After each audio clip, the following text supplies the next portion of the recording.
Y hoy vamos al tema número 4 con la pregunta: ¿qué sucede cuando el creyente muere?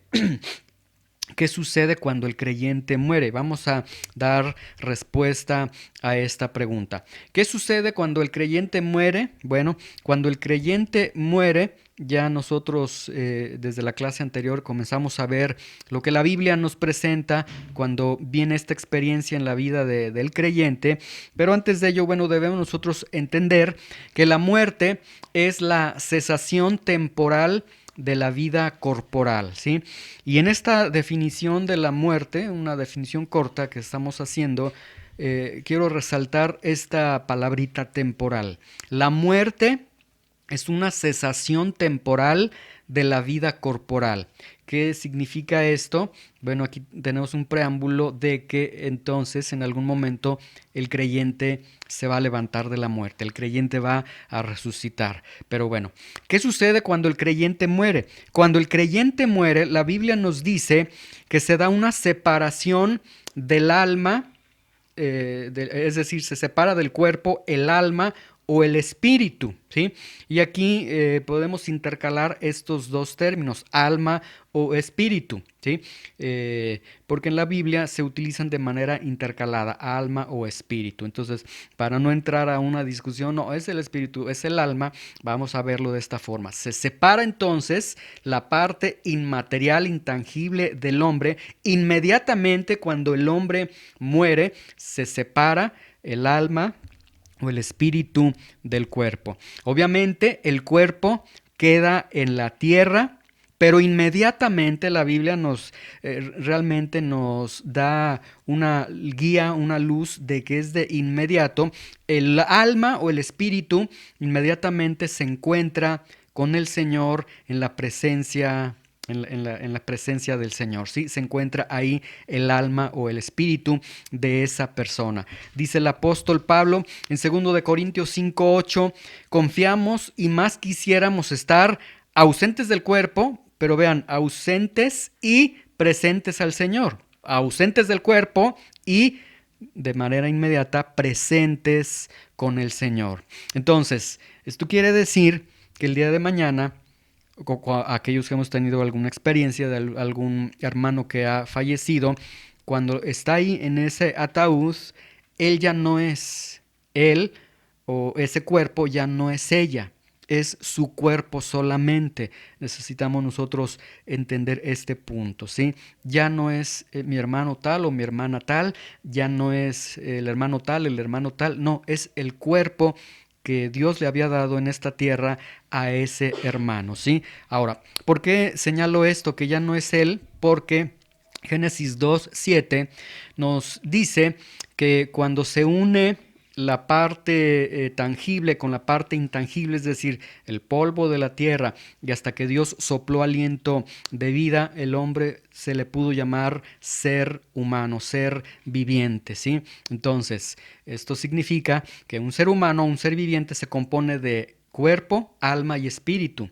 Si separamos el alma y el espíritu del cuerpo, entonces esta persona deja de ser un ser viviente y teológicamente, por ello entonces estamos señalando, cuando vemos ese ataúd y lo vemos a manera de nostalgia, de recuerdo, está bien, sí, pero él ya no es el hermano, ya no es la hermana, es su cuerpo solamente, ¿sí? Ahora, Filipenses 1:23 también nos dice, porque de ambas cosas estoy puesto en estrecho, teniendo deseo de partir y estar con Cristo. Entonces nuevamente nos habla de esta inmediatez, de que en cuanto se cierran los ojos, se da el último suspiro, se tiene esta experiencia de la muerte. En ese momento el alma o el espíritu está inmediatamente en la presencia del Señor. Lucas 23:43, el Señor le dice al ladrón que estaba a un lado de él, le dice, hoy estarás conmigo. Entonces, cuando cierre los ojos de todo este tormento, de esta crucifixión que él estaba recibiendo a manera de castigo, él estaría abriendo sus ojos, estaría con el Señor ya en el paraíso, ¿sí? Entonces, el alma o el espíritu de manera inmediata está en la presencia del Señor, ¿sí? Si el alma o el espíritu inmediatamente van con el Señor, Entonces, esto significa que no existe el purgatorio, ¿sí? ¿Por qué? Porque de manera inmediata se va con el Señor. No existe purgatorio, ¿sí? El purgatorio, ¿qué es el purgatorio? Bueno, esta doctrina del purgatorio es que se cree que el alma o el espíritu va a un lugar, cuando se muere, va a un lugar que no es el cielo o que no es el infierno, y va a ese lugar para ser purificada y así poder entrar al cielo. Y es interesante que se identifica que no es cielo, que no es infierno, quién sabe qué lugar será, pero lo que se establece en esta doctrina es que va para ser purificado, y una vez que es purificado por determinado tiempo, pues puede entrar al cielo, ¿sí? Pero bueno, la Biblia no nos habla de la existencia del purgatorio, y si la Biblia no habla del purgatorio, pues no existe. Además, aquí tenemos estas dos verdades. El sacrificio de Cristo fue suficiente para la salvación de toda persona. Entonces, número 3, no podemos añadir nada a la obra de la redención. Entonces, no existe, no puede existir un purgatorio, ¿sí? Porque no se puede añadir ya después de muerto algo a la obra de Cristo. O Cristo te salvó o Cristo no te salvó, o fuiste redimido por el Señor en tu vida o no fuiste redimido.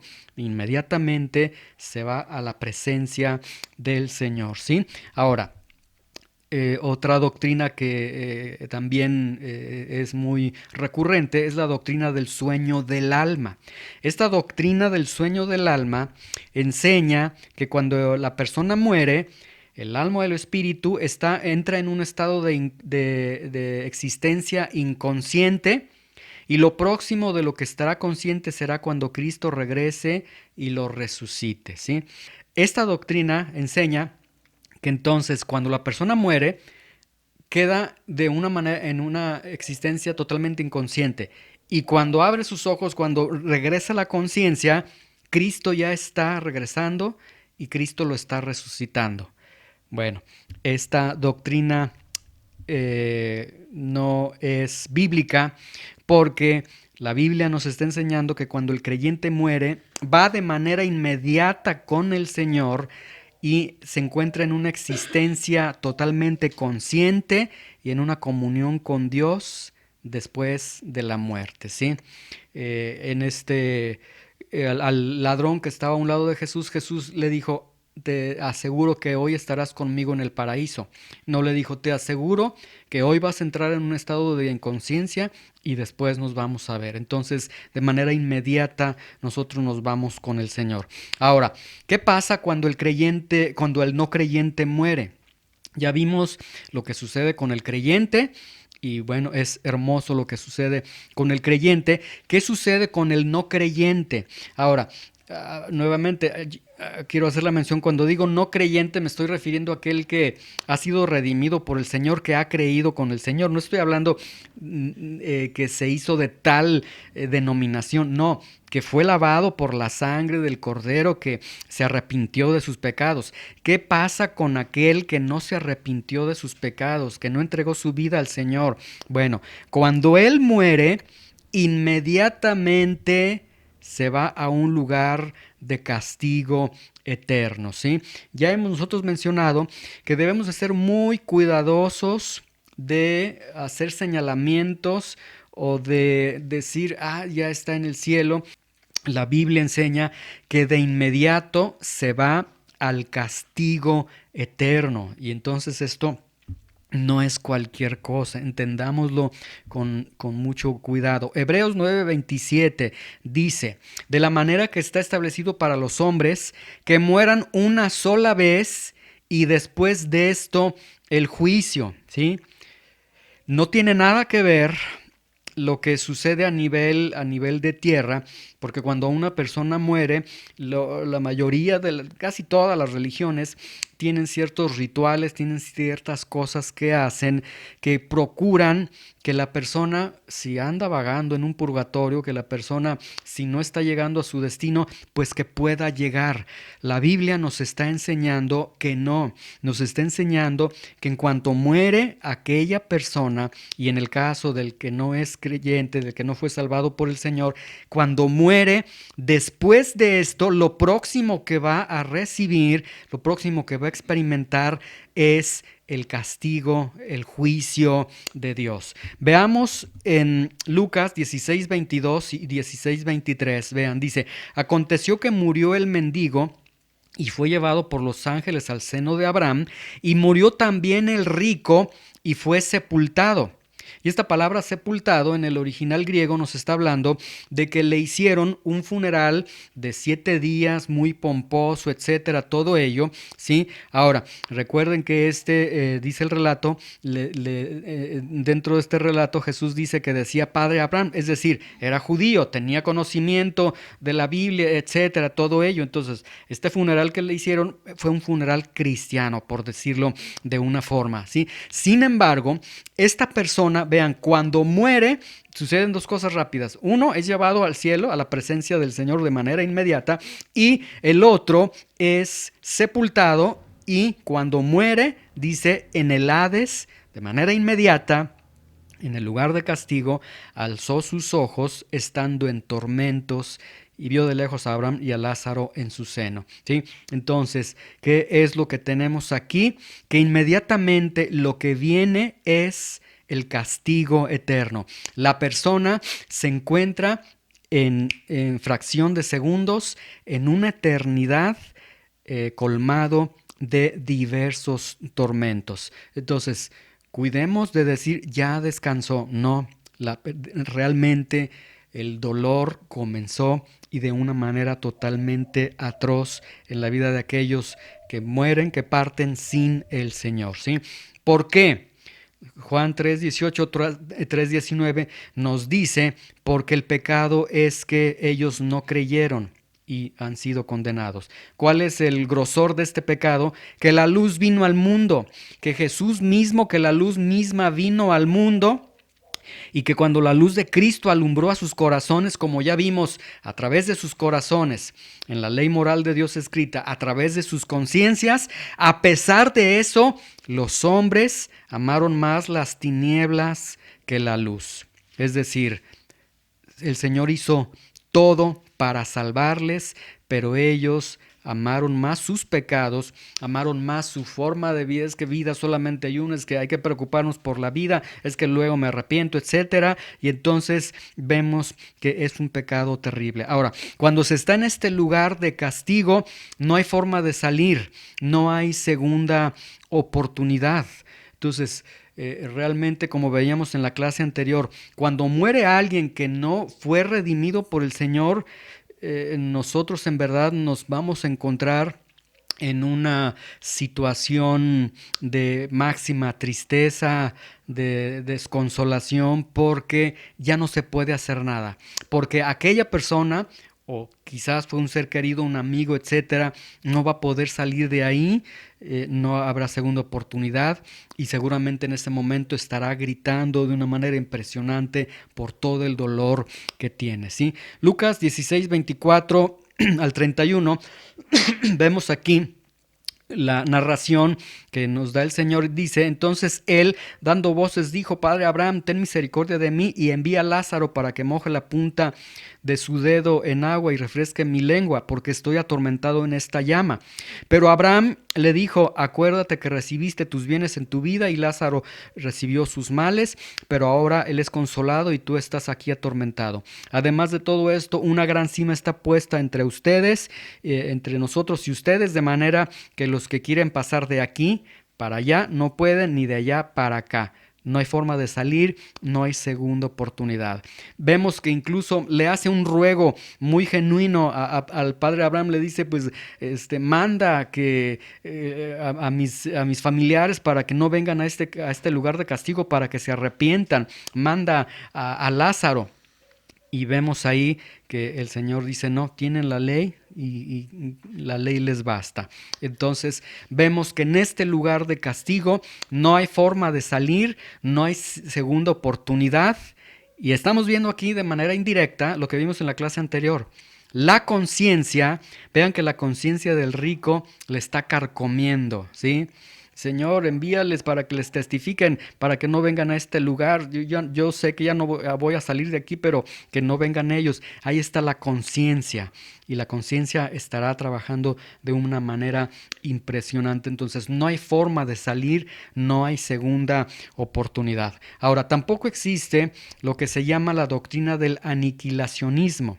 Esta doctrina del aniquilacionismo enseña que una vez que una persona muere, deja de existir. O que una vez que una persona muere y sufre por un poco de tiempo, deja de existir, lo cual sería muy alentador para todo pecador porque dicen, bueno, voy a sufrir de manera impresionante por un tiempo, pero después ya dejaré de existir. No, la Biblia, nuevamente, queremos recalcar, está hablando de un castigo eterno, de un castigo eterno. Apocalipsis 14:11 dice que este castigo es por los siglos de los siglos y no tienen reposo de día ni de noche. Apocalipsis 20:10, atormentados día y noche por los siglos de los siglos. Mateo 26:46, castigo eterno.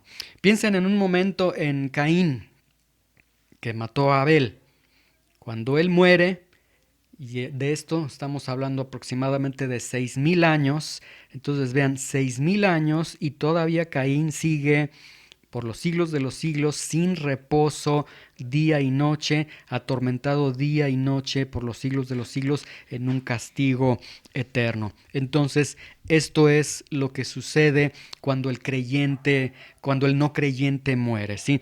Ahora, cuando el creyente no muere, la Biblia nos enseña que Apocalipsis 20:12, 20:13, 14 y 15 nos enseña que en algún momento ese cuerpo también va a ser levantado, va a ser resucitado. Pero vean, dice Apocalipsis 20:12, y vi a los muertos. Esta es una visión que tiene Juan, el evangelista. Dice, yo vi a los muertos, grandes y pequeños, de pie ante Dios. Él vio a esos muertos, pero vean, vio los cuerpos de los muertos, es decir, los vio resucitados. Pero vean que los sigue identificando como los muertos. Vi a los muertos, grandes, pequeños, reyes, siervos, etcétera, de pie ante Dios. Vean, en algún momento todos ellos sí se van a levantar del sepulcro, pero van a ir para ir de inmediato a estar de pie ante Dios. Y una vez que están de pie ante Dios, aquí vean, ellos vienen de un tormento, es decir, por un momento se hace una pausa en su tormento porque sus almas, sus espíritus van a regresar a sus cuerpos se van a reintegrar nuevamente, van a ser resucitados y es para ir ante Dios. Entonces, todo el tormento que han experimentado ahora se va a agravar porque ahora estarán frente a Dios. Y una vez que están ante Dios, los libros de ellos serán abiertos. Dice, y otro libro fue abierto. Tienen dos libros. Uno que es el libro de la vida y fueron juzgados los muertos por las cosas que estaban escritos en los libros según sus obras. Entonces está el libro de la vida y otro libro. Luego dice, el mar entregó a los muertos, un tiburón, cuerpos deshechos, etcétera. Bueno, la naturaleza se encarga de, nuevamente, de ahí salen vivos de alguna forma y dice lo que había en el mar lo entrega y la muerte y el Hades entregaron a los muertos que había en ellos y fueron juzgados cada uno según sus obras. Y la muerte y el Hades fueron lanzados al lago de fuego. Esta es la muerte segunda. Y vemos que el que no se halló inscrito en el libro de la vida fue lanzado al lago de fuego. Es decir, son juzgados y el Señor dice, a ver, veamos si se encuentra escrito en el libro de la vida esta persona. No, no está escrito en el libro de la vida, entonces son lanzados. Es decir, fueron redimidos por el Señor en la tierra. No, no fueron redimidos, vivieron en sus pecados, nunca se arrepintieron de sus pecados, entonces son lanzados al lago de fuego. Y ahí está condenación eterna. ¿Qué hay después de la muerte para el no creyente? Condenación eterna, sufrimiento eterno totalmente, ¿sí? Y por último, el creyente, ¿qué sucede con el creyente? ¿Qué nos dice la Biblia acerca del creyente cuando muere? Por eso habíamos mencionado, la muerte es una cesación temporal de la vida corporal. La Biblia enseña que el creyente va a ser resucitado, que el Señor va a traer su alma, su espíritu nuevamente a un cuerpo resucitado y el creyente va a resucitar, ¿sí?